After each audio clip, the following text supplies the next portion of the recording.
Hello, everybody, and welcome to Adobe Max Chat. We're so excited to be here today. We are right in the middle of Adobe Max, and there's been lots of news, there's been lots of celebrities, and right now we are bringing you an amazing photographer.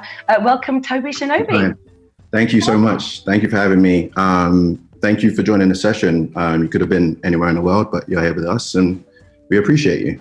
Yes, we do. And honestly, this has just been amazing, of course, because we've got so many sessions. And of course, here on Behance, we're Adobe Live, and we're chatting about all of the updates that have come out. We're looking at process. We're looking at how we use our apps. And we want you to get in touch and let us know any questions that you have today. So get in touch. The chat's on Behance. So we're at behance.net/live. If you've got any questions for Tobi about his amazing work, I can't wait for you to see some of his stuff. And Tobi, what's been your favorite thing so far about Adobe Max?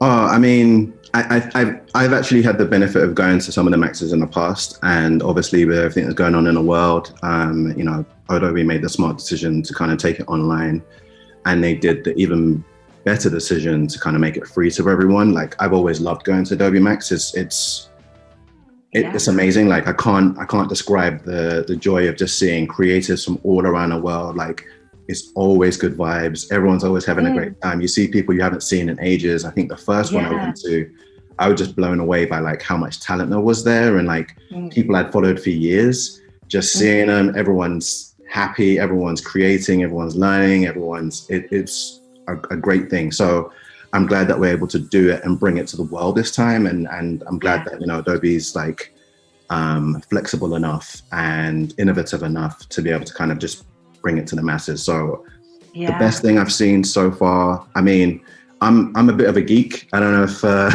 nothing wrong with that work, but some of the stuff that Adobe Sensei is doing is crazy. I mean, we'll get into it in a second, but like, it's kind of almost scary. Like, what are you going to be able to do with Adobe stuff in the future? Yeah.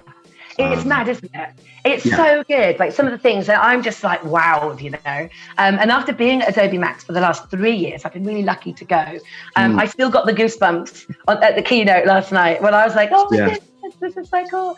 And I hope all of our watchers say, everybody that's viewing this session, I hope you've all registered.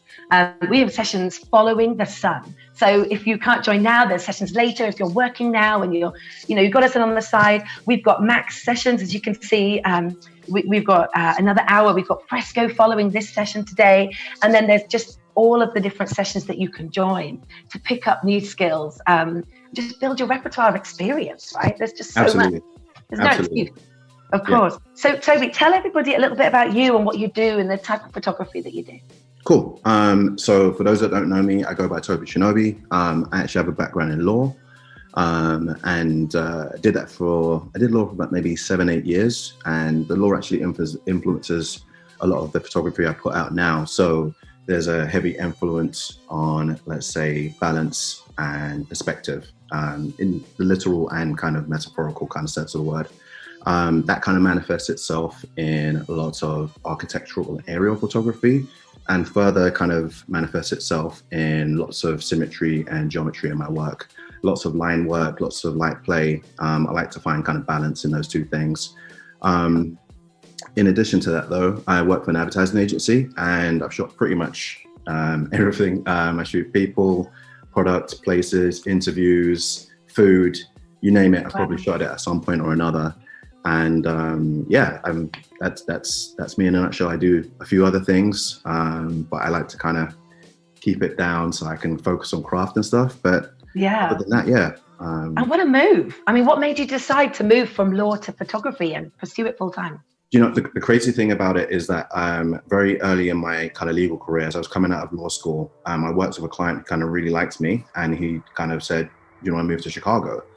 And I was like, no, I'm not too sure about that kind of thing. I really wanted to qualify kind of thing. But there's a part of me that kind of regretted it. The photography thing, in terms of moving from one to the other, it does all kind of tie in. I remember sitting in an office, and one of my good friends, a guy called Stuart, super cool guy, very calm and chill at all times. And he said to me, he always wants to be surrounded by people who inspire him. If he's not in in an environment, a work environment that's inspirational, then he's probably going to start looking for something else. And I've always kind of taken that to heart. And after he left, I remember, being there for maybe about a year, 18 months afterwards. And I just looked around the office and I wasn't inspired. I think the early Tobi, very inquisitive, maybe interrogative, and that way minded. But as I grew and matured and became a lot more diplomatic and started looking at various perspectives, it just became less of a thing for me. I wasn't enjoying it, wasn't inspired by the people around me, and photography was a bit of escapism for me. So I ended up kind of walking around Shoreditch, because my office was based in Shoreditch. I grab a sandwich, grab a drink, and I would just end up shooting all around. And just more and more, just the Instagram was there, and I was able to build up a following and just have a place where I could get instant inspiration and instant feedback. And just over time, it just became very cathartic, very therapeutic for me, this level of escapism. My job was very stressful, and photography was the opposite of that. There was just a lot more control. In litigation, you're arguing with this person, you argue with that person, all that kind of stuff. Photography, you just could control aperture, shutter speed, focal length. It was just escapism for me. And just over time, I built up a large following, or a decent sized following. And I got to a point where I got headhunted by the chief creative officer of an agency in Chicago. Maybe 2 hours into meeting me, he said, do you want to move to Chicago? And knowing what had happened before, and I kind of regretted it. And it was almost 10 years since the last time I got offered. I was like, I guess I'm meant to be in Chicago. And so, I took the opportunity with both hands. And I've been there for the last 4 years working for the agency, went through the visa process, went through the green card process. And now looking forward to the 2020 election. Oh my goodness. Yeah, of course, right? Yeah, it's all going on over there. And what a big leap, right? It's not only a big change for you from law to photography, but I've got a big move as well. Did you train? How did you learn photography? How did you learn all of the trade? And that's a great question. I'm entirely self-taught. I sometimes look back and I'm like, wow, it's interesting how social media has democratized the creative world. And I encourage anyone watching right now, the internet and social media, they get a lot of bad rap for a lot of things, but they're tools, and if you use a tool correctly, you can get some really good opportunities as a result. And I just kind of maneuvered my way into a position whereby I can do what I love and get paid to do it. So a big jump for sure, but I'm much happier. I do much more. I get to do cool events like this, meeting cool people like you, Maddie, and it's a blessing. I can't put anything other than that. It's great fun. Well, you're very good at what you do, Tobi. Very good. And it'd be great to jump into some of your work. I mean, I was looking through some of your content on Instagram last night, and just some of the shots that you have are just amazing. Just to, inspire you, and you look at it, you think, oh, I want to know more about this picture. So let's get into some of your work. I can see that you're in Photoshop here. Yeah, I'm in Photoshop here. We can crack on with some of the stuff that I guess we'll go through some of my work as we're kind of demoing some of the stuff, if that's cool. Yeah, brilliant. So this image here is part of a project I did with a friend of mine, Jada. We shot this on the Samsung Galaxy S10. And it's actually probably a good example of just how powerful Photoshop is. This is, like I say, a smartphone image, and just some of the tools that Adobe Sensei is allowing us to use. Adobe Sensei, for those of you who might not be familiar with it, is Adobe's kind of machine learning or artificial intelligence. I'm not sure why. Same thing as far as I know. This image here is what we're going to work on, and we're going to play around. I will say, I'm going to manage your expectations straight off the bat. A lot of this stuff is in beta, so if it slows down, just bear with us. We'll get you through it, but we're going to have some fun. So, totally. And And I'd say, Toby, we've got so many people in the chat that I think people are shocked that this is a smartphone image. Joel is saying, is this a smartphone image? And there's so many people here. If you've got questions for Toby today, please get them in the chat. We're chatting at behance.net/live. If you're finding you can't watch through Behance, watch on YouTube and chat in Behance. So I know that the link is definitely in the chat. So absolutely. And if you can't get me now for whatever reason, please do hit me up. DMs on YouTube. I respond to every single DM unless you're being belligerent. But I'm sure you guys are nice people, so you know. There's currently about 480 people viewing in Behance, Toby. So you might get a flood of people in your inbox very soon. Okay, cool. All right. No. I love it. Seriously, if you have any questions, please do. I respond to every single DM. So come through. All right, cool. So let's kick off with some of the neural filters, which is one of the big updates to Adobe Photoshop. Yeah. And I will say, this really caught me kind of out of left field because I wasn't expecting this. I knew they were doing like some cool stuff, but like this kind of blew me away a little bit. So neural filters, which you find under the filter tab on the top toolbar. And like I said, maybe a little slow because some of these things are in beta, but like I said, stick with us and we'll take you through it. So first of all, straight off the bat, this is a smartphone image. It definitely is. I can promise you that. The software recognizes that a portrait is what's going on. So Adobe Sensei is already working, so it's only going to focus on this part of the image, which is good for some things, but it provides some challenges for some other parts because anything that I do that's going to be just inside this obviously isn't going to affect the hair that falls outside of that. So that's a little bit of a shortcoming, but this is very early stages and it's still great for what it does. But I just like to kind of manage people's expectations straight off the bat. So first thing we can do is click on skin smoothing, and I'm going to hit Command plus and to zoom in, do that once, do that twice. Maddie, can you see that okay? Is that like nice and clear for you? Full screen, full and center, yeah. Nice, all right. So that's with skin smoothing on. I'm gonna click preview changes down here in the bottom here, just so you can see the difference. That's off, that's on, that's off, that's on. And to the untrained eye, I think at first glance, if I hadn't told you that it was manipulated, you'd probably think that was just really good skin. I think that's a really good, quick way to smooth out some images that's not overdone. But what I'm going to do very quickly is I'm going to move you over here, sorry, and I'm going to take the blur down a little bit because I like my edits to be kind of sophisticated. So I'm going to take this down to 35. I think one of the key things, again, with all tools, it's like how you use it, right? You can have, someone with a hammer kind of destroy something, or you can have someone with a hammer build something. And so it's really about how you use these tools to your kind of benefit. Just came up with that. I might have to use that often. Copyright it quick. Just freestyling. Yeah.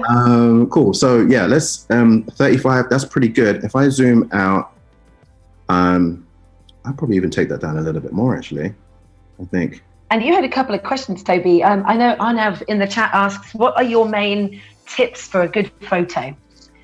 So to you, if there were like some, 3 pointers that you could give to taking a good photo, starting from scratch, what would it be?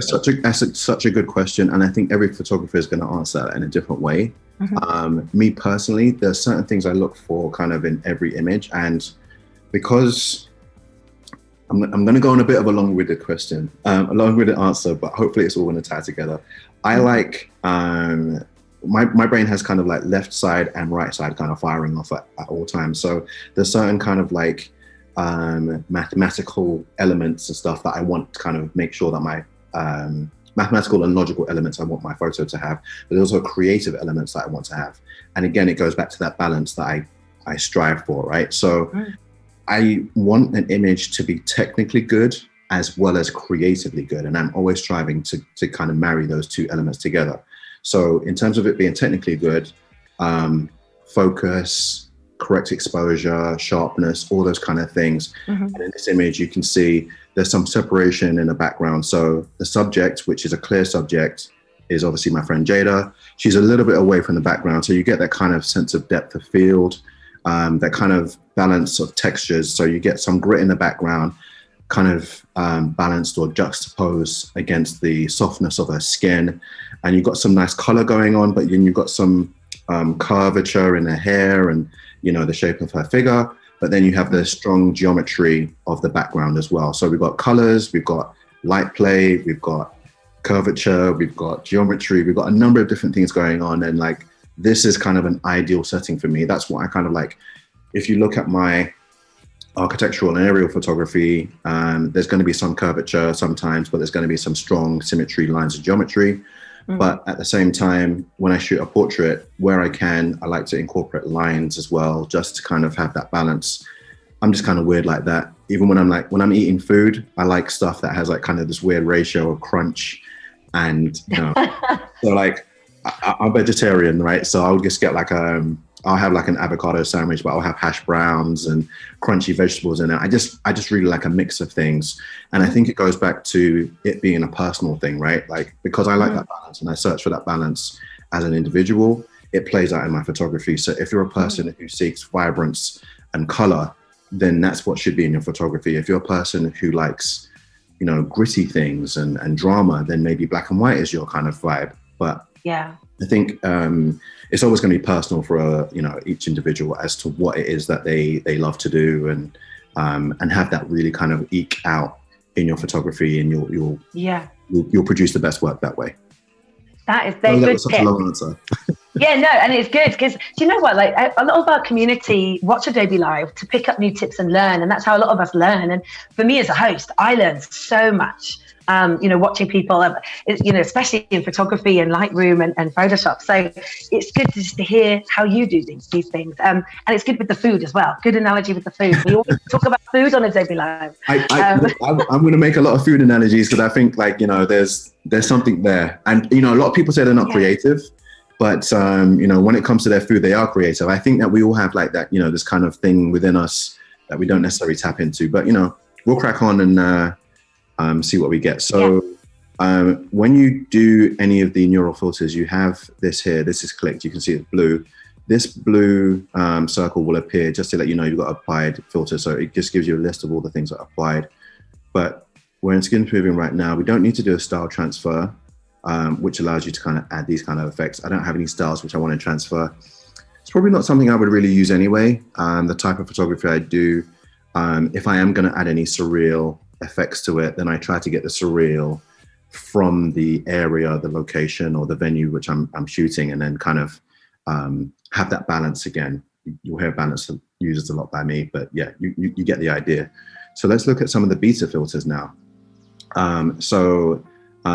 We have a range of different things here. The one that's most remarkable to me is a smart portrait, and this is where things get really interesting with Adobe Sensei, and we're gonna have some fun now. Not too much fun at Jay's expense, because like I say, she's a friend. But let's look at this. It's really quite interesting. Yeah. Again, just remember that everything inside the box is what's affected, and everything outside is not going to be affected. So just bear that in mind. And what we're going to do, I think the world could benefit from, is a little bit more happiness. How much happiness would you like? That 10% more happiness, Maddie? I would say, yeah, go on. 10, okay. Let's start at 10 and see how happy. Let's do 10% more happiness in the world. All right, cool. So let's see. You can see up to the top right-hand corner, this circle lets you know that it's working. It may take a little bit of a while to go through. So. And there was a question that popped up in the chat, Toby, a while ago. It's blown up the chat. It's a very busy chat today. And it was about how realistic is it to use these new filters in your professional work? Like, which ones do you think you'll take and be like, yep, every project, all the way?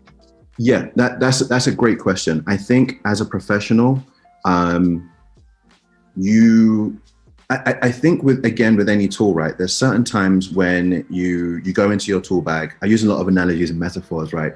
But you go into your tool bag and there may be a tool which you don't really use, and you're like, should I bring this with me on each job that I use, right?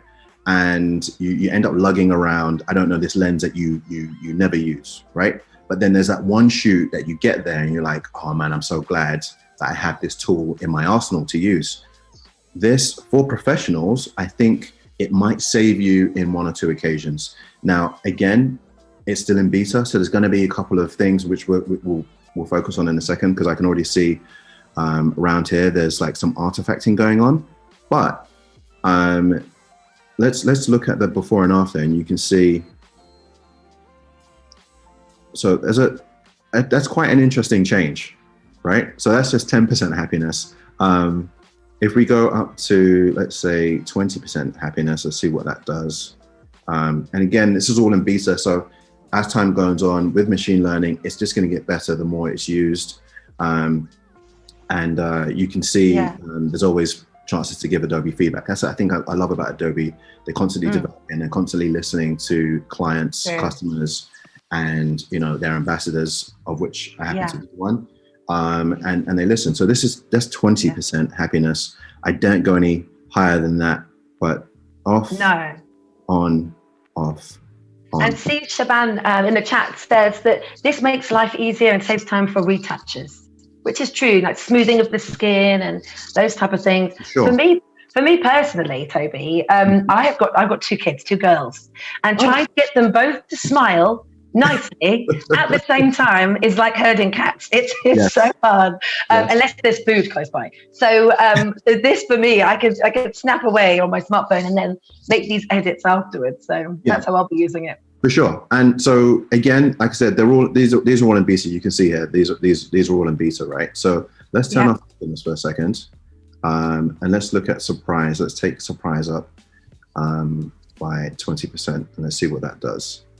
Some of the tools definitely work better than others, and I think it's going to be on a case-by-case basis.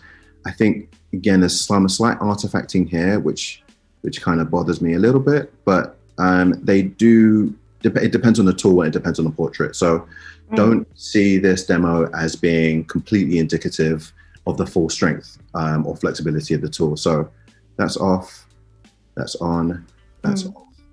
And I think it's actually sometimes a bit easier when the portrait's head on, right? Absolutely. So that when you've got the whole mouth, you're able to pull up the sides. And of course, you nailed it, Maddie. This is a particularly challenging portrait because you've got the hand and the sleeve kind of going on in this. There's lots of curly hair, which kind of comes into the portrait. I think it would be a lot stronger of an example if I had something which is kind of clearly straight on.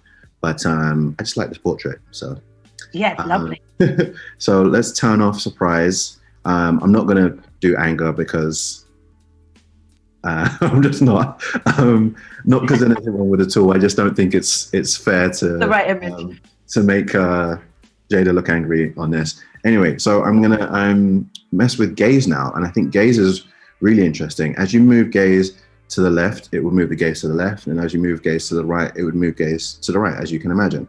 So let's start off here. There's something I want to see if people pick up. So I'm going to zoom in.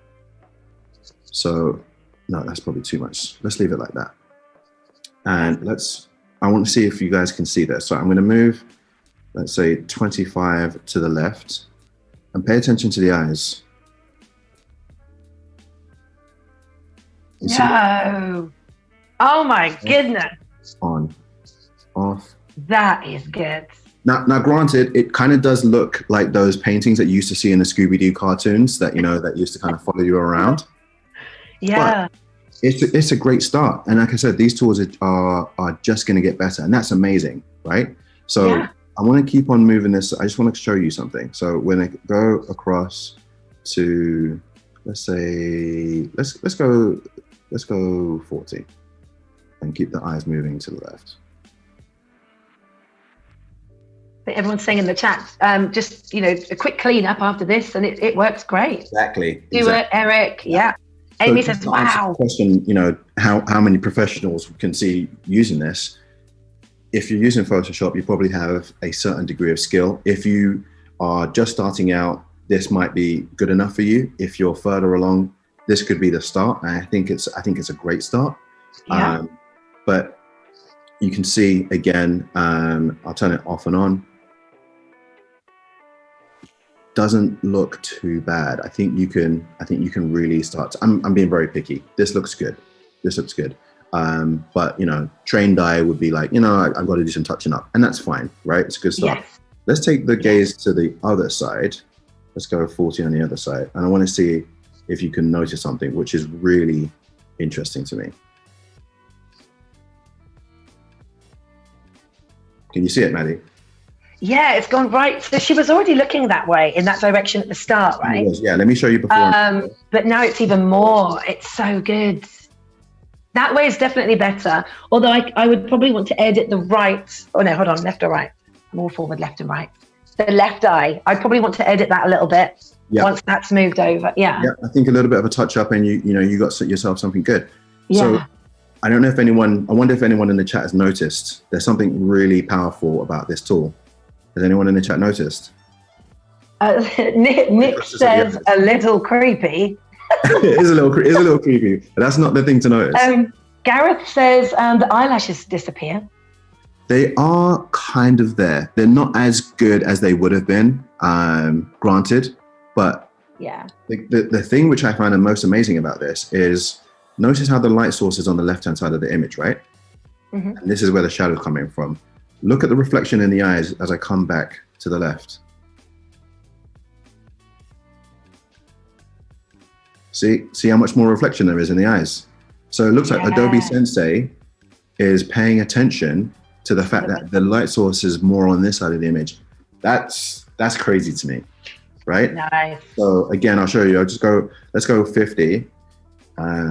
Look all the way over here. Takes a little while to process. You can see up here on the right. Less reflection. And I'm just gonna do. That's clever, in terms of a professional, let's say, I like to do very subtle edits. Like good makeup. They say the best makeup is that you can't tell that it's actually there. I think that I kind of take a similar approach with my edits. So that's at 10.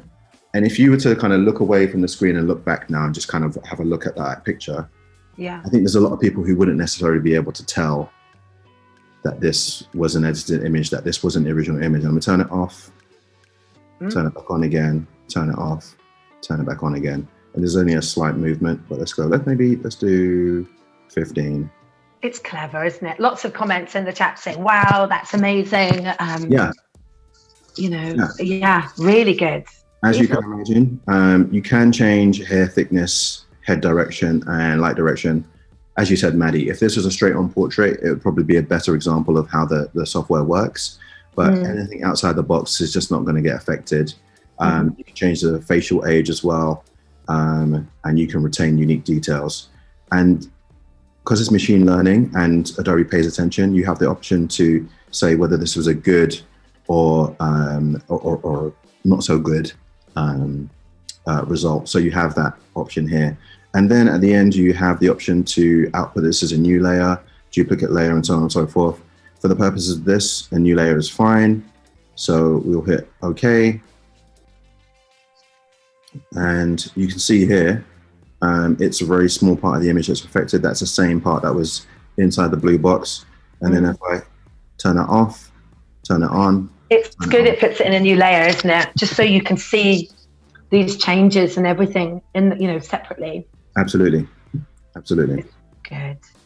And there are a few questions. There was a question earlier, Toby, that Rebecca asked, and it was all about having a style with your photography and whether you feel that following one style, you can be more successful. And I know that with a lot of your work, Toby, you have portraits, as you mentioned, you've got landscapes, you do so many different things.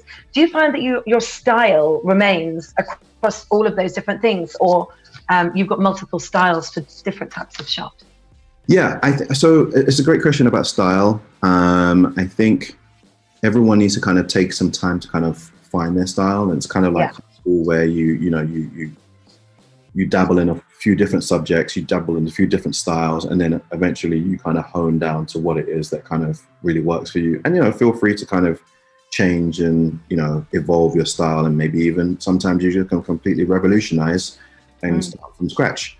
I think with me personally, I started looking at the left-hand side of my brain started kind of kicking in, and I knew I wanted to work with certain people, and I also knew I wanted to be kind of true to myself.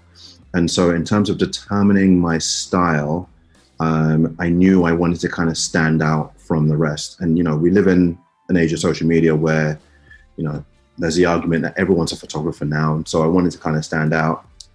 And I wanted to be able to have someone go to the explore page on Instagram and know that this was my work without seeing my name attached. And so I really tried to hone the craft and make sure there were certain elements and aspects which you would see from picture to picture to picture. So you would know whether it be editing style or the shot or the crispness or the clarity, something that would link these so you would know it was the same photographer. So either you would be like, that's Tobi's work, or you'd be like, that's someone trying to copy Tobi's work.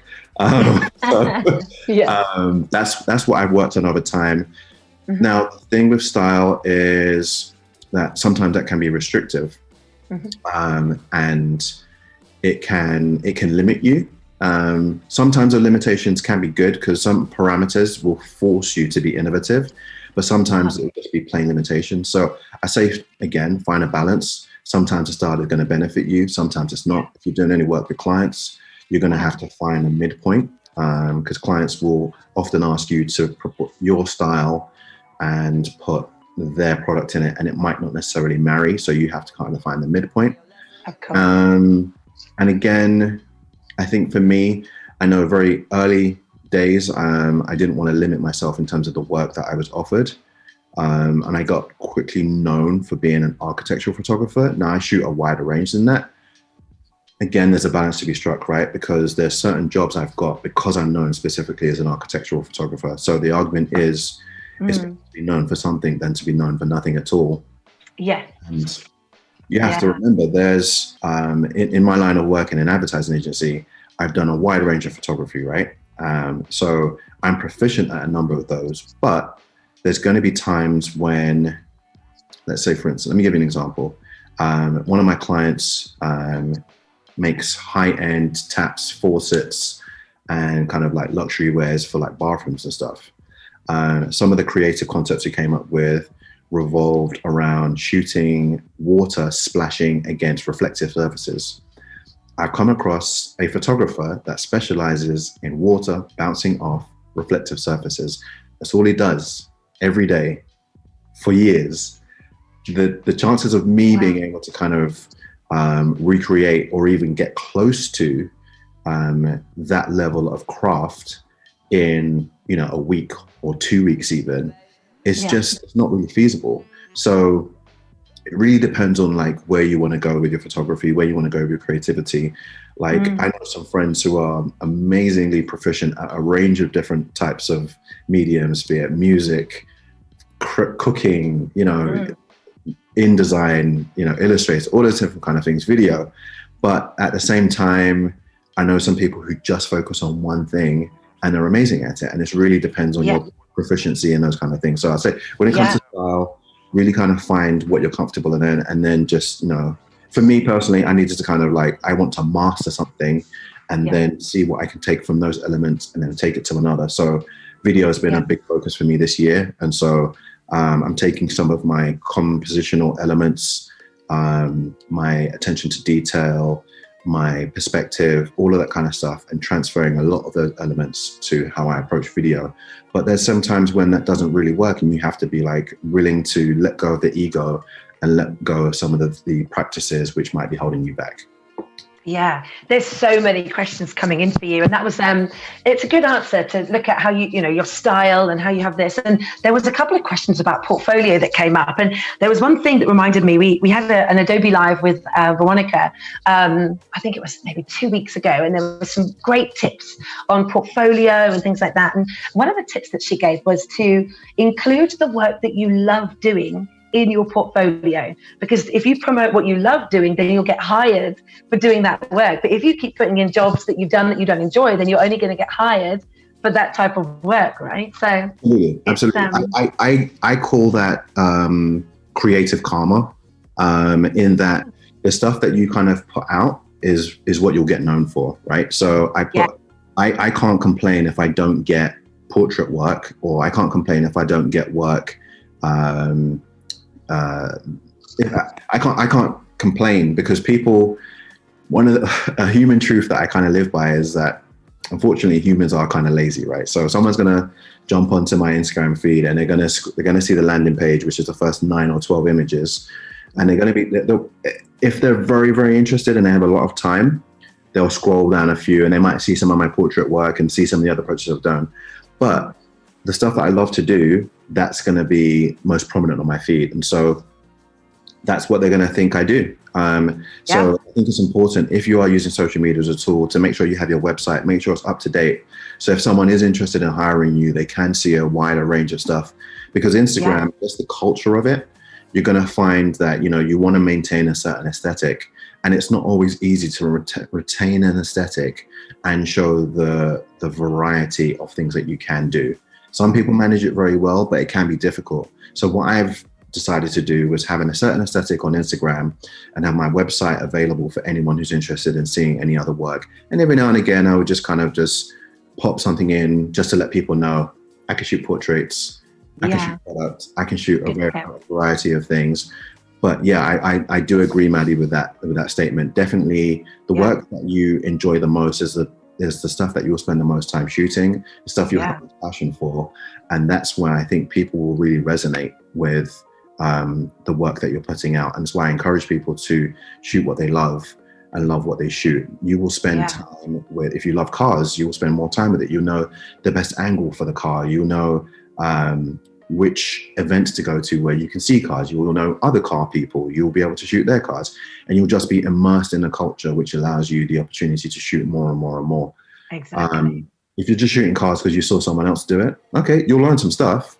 But I just don't know if you're necessarily going to get as much as someone else would do. Oh, definitely. And I've got 2 quick questions for you. So Gareth asks, and you mentioned you're getting into video. So Gareth in the chat wants to know, do you use After Effects? Do I use After Effects? Is that the question? Yeah, do you use it? Yes, I do. I do use After Effects.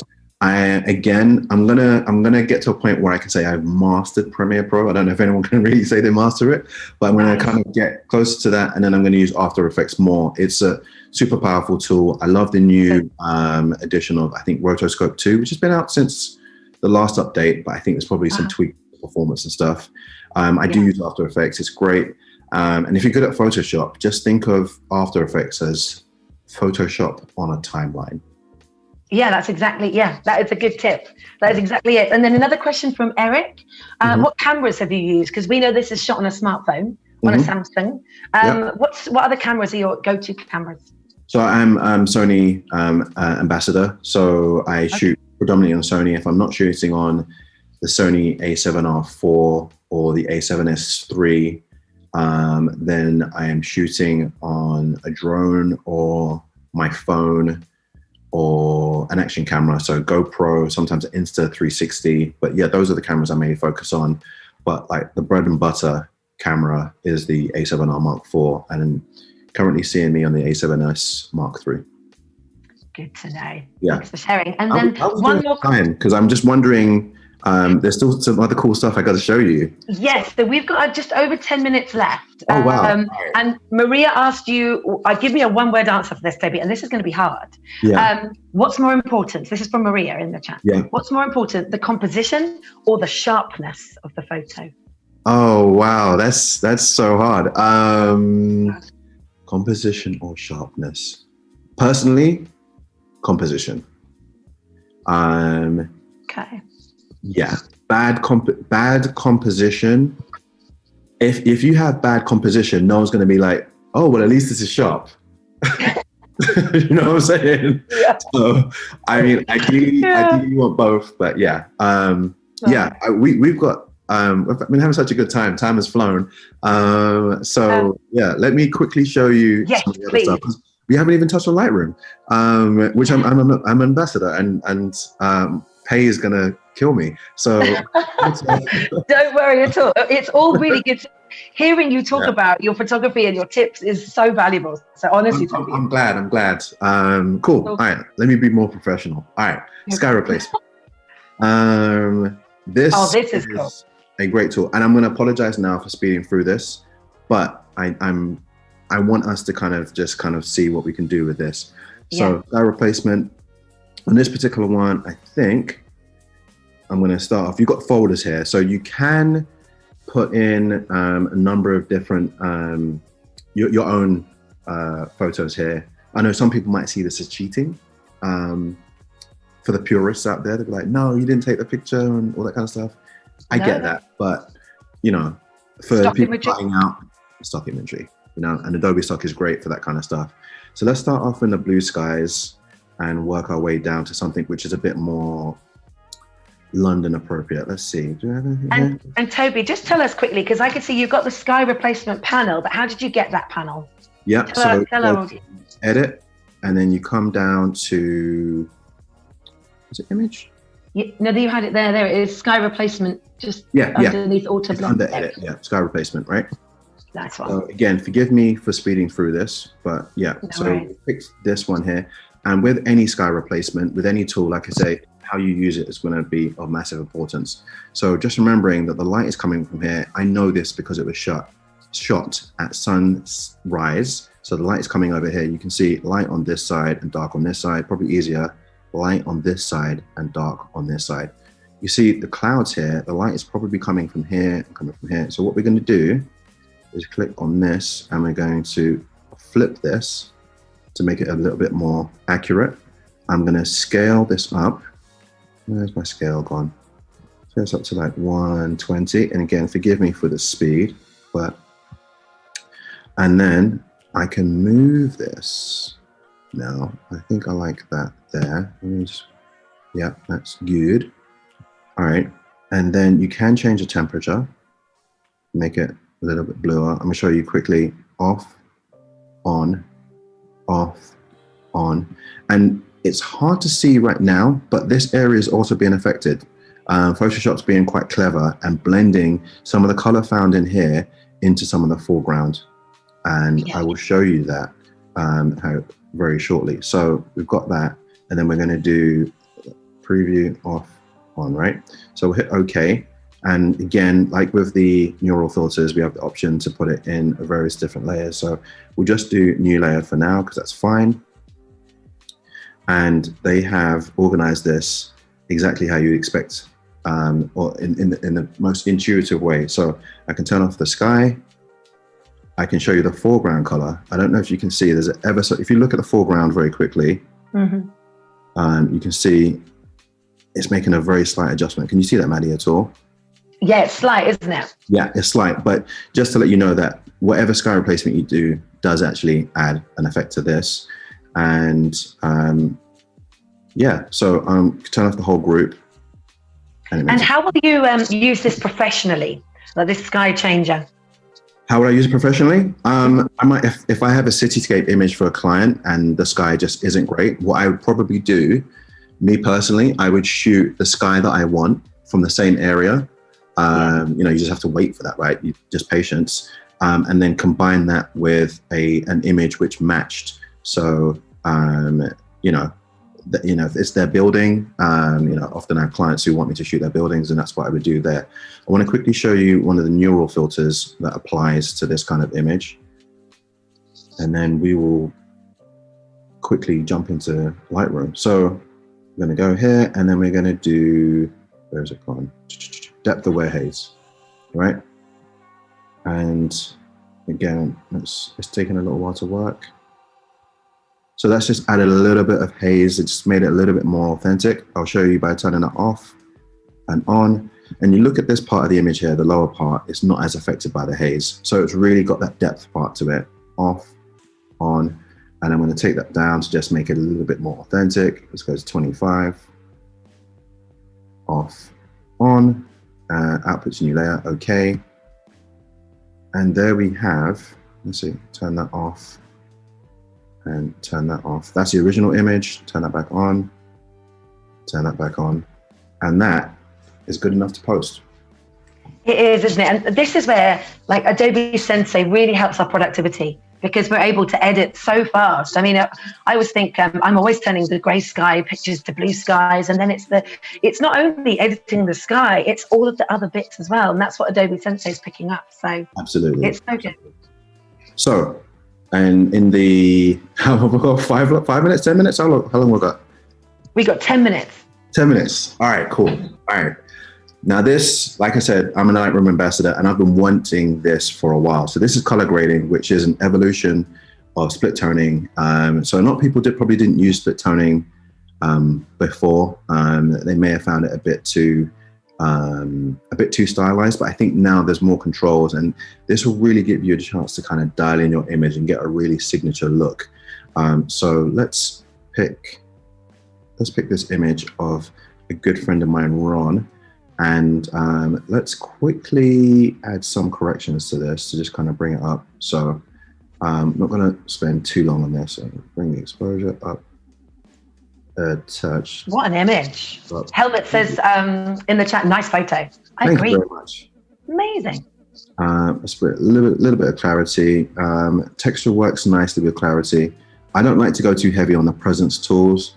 We'll add a little bit of vibrance just to give us a base, and then I'm just going to put one of my curve adjustments on that. So we've got a little bit of a mood to this already, right? But here's where you can really add some signature style to an image. So color grading allows you to edit specifically the shadows, midtones, and highlights of an image. Now, you'll notice that it talks about like when moving these, you'll see as I kind of hover over it, you've got H, S, and L, which stands for hue, saturation, and luminance. And obviously, you'll from those who dived into any sort of Photoshop or editing, you know, hue, saturation, and luminance are tools that are kind of there built in. But this is additive color, so it kind of adds these colors to the shadow rather than just affecting those colors in a particular image. So it doesn't work the exact same, which means you can do adjustments on this and also do adjustments in those kind of things as well, and really tweak and dial in, you know, your own particular recipe. So what I'm going to do is work on the shadows, and I'm going to take them blue. So we can click here, and that's obviously really strong blue to the shadows. But if I click in the middle of the circle, it locks it in place, and I can come down on the saturation because I don't want to go too heavy on that. And if you look very closely, you can see the S is changing. What I'm going to do to make it even easier to see is I'm going to click on this circle up here. This is shadows, and it makes it even easier to see, right? So like I said, clicking in the circle kind of locks it on the saturation line. And we don't want to go too heavy with these kind of things because it kind of looks a bit much. This is a fairly moody image. There's a lot of contrast in this, so we can do a lot. We've got saturation of 40. Let's go down to 35 and leave it there. And by hitting Option, it kind of slows down and gives you more precise movement. If I take Option off, it kind of allows me to do this. If I hit Command, it kind of locks the saturation level at that. So no matter what color I do, it's going to be there. So let's stop. Amazing. 3, and then I think again, Shift kind of locks it on that axis. So no matter what saturation levels you do, it's going to be the same hue. So and Tobi, is this the kind of thing that you would preset, like or is this that you would edit and you'd color grade every image? Like what's your? You can do that. You can absolutely do that. So we've added some blue to the shadows. Let's see what this looks like. So we have this eye before, after, before, after. So you're starting to get a really kind of separation in tones, and you can really go for that orange and teal look, which is very popular. So if we click on the highlights now, let's go to the opposite side. Let's go there. So saturation, let's take the saturation down. Again, if I hit Shift, it locks it in place. Come down to 35. And one of the cool things is you can change the luminance of this, right? So I don't know if you can see, look, if this area here, there's a highlight. So you see a big difference being made to those areas. So let's increase that by 50 because it's a highlight. So let's brighten it, and we made it kind of bright yellow. One of the cool things about this is if you click on this, you have the eyedropper tool, and I can literally pick what color. So let's see, if I come down here and use the color from Jada, see, I can make that. No way. I can use that to highlight the image, right? But that's a bit too bright, so I'm gonna hit let's Command Z to bring it back to where it was. And yeah, let's adjust the shadows off and on and off and on. Gareth says, can you make the shadow pop, please? So I make the shadow pop. Why, yes, Gareth, yes, I can. So let's go shadow, and by pop, does he mean, so that's me lifting up the luminance of the shadows. So it's kind of like a tone curve effect as well. So if I lift up the shadows, there's that. What I'd probably do, I don't know if he means this, add some saturation. So we'll hit shift again, add a little bit more blue. Let's leave that on 50. I think that's popped enough, Gareth, don't you? Gareth's saying 21% more. Studio speak. Giving you value for money right now. I know. And then let's bring our blacks up a touch. Let's go 25. And let's add some white to the image. Replacing split toning. And I think Joe Allen, hey Joe, in the chat, has given a good explanation here, just to say split toning and color grading really are where the character of an image can be stylized, and it'll be interesting to see how people's distinct styles come through. Right, so let's do this. No, this, sorry. You can see before and after, and split it up like that. You can see the difference.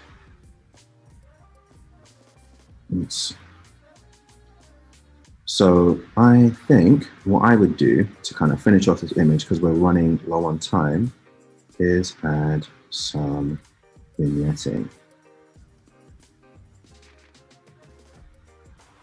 No, sorry, that's not the vignetting I want to use. The vignetting I want to use is here. So not too much, that's way too much. Let's do a little bit of drama. So we have 3 minutes left, everybody. If you have any last questions for Tobi, get them into the chat. We're chatting at behance.net/live. Yeah, I think this is pretty cool. I'm going to quickly try something. So this is something I like to do on some of my images. So I will do this here, and I have a tutorial on this on my YouTube channel if you guys are interested. So this is using luminance masks. So double click this. And I just want to affect the shadows. So I'm going to come down to range mask, hit luminance, show the luminance mask so you see what's being affected. And then I'm going to take this and then click on the darker area. And this mask is now just going to affect this dark area, right? Let's turn off the show luminance mask. And I'm going to bring up clarity in the shadows and bring contrast up in the shadows and add some exposure. And you can use this for a dodge and burn effect as well. And then let's go down and then see before and after, split it in the middle. Oh, wow. Look at that. It's such a dramatic photo though, that this color grading really just sets it off. Adds a little bit more. Really great. Yeah. So that is, yeah, in a nutshell. I will do a YouTube video on color grading in Lightroom because I feel like I haven't had a chance to do that. Yeah, if you have any questions, please do come to Instagram and send me DMs. I answer every single DM unless you are belligerent, but I don't imagine why you would be. Yeah. I hope that was helpful and that you had a good time. I had a great time. Thank you, Maddie. I appreciate you. Yeah, it's been great, Tobi. I mean, what you do is amazing. Your work's great. You've answered some really great questions today, and it's really good to hear you talking about the left side of the brain compared to the right and your process, what you look for. Any lasting tips or things to leave people with if they're getting into photography for the first time, they may be exploring a career change just like you did, moving from law to photography? Anything super quick? Love really quick. Don't follow trends. Just do what comes from here. Amazing tips. All right, everybody, we have to go, but we'll be back at the top of the hour for the next stream with Fresco, welcoming Will to the stage. So thanks, everybody, and we'll see you again soon. Bye, everyone. Enjoy Max.